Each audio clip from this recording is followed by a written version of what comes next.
So I've been getting back into this book. I read the first chapter and I meant to continually read it, so I have to come back to that. But anyways, I was reading the second chapter.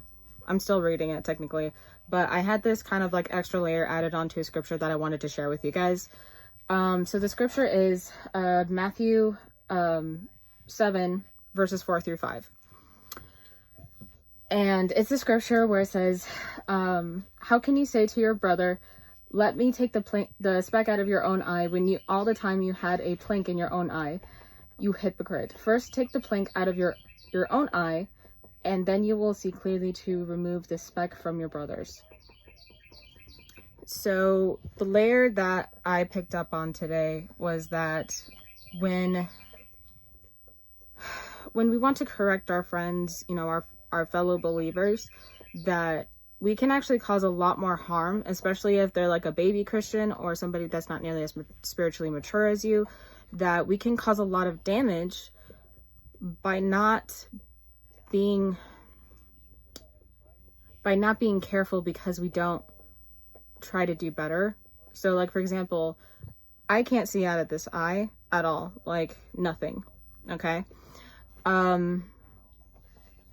Since I've become blind in that eye, there are things I learned that I just cannot do safely, correctly, etc. I just don't have the precision.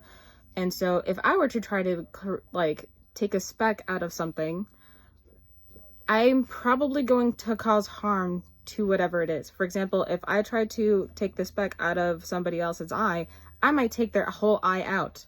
We won't have to worry about the speck. We'll have to take a trip to the ER. Just because I do not have the precision to do it.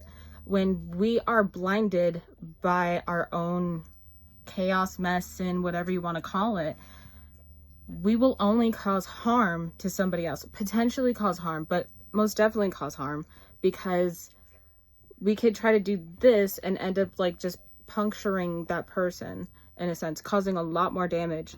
And so it's more than just keeping ourselves accountable and making sure that we're in alignment with God and keeping our heart posture correct. It's also, we will cause harm if we try to help somebody else when we're not in the right space to help that other person. So just kind of be mindful when you are correcting.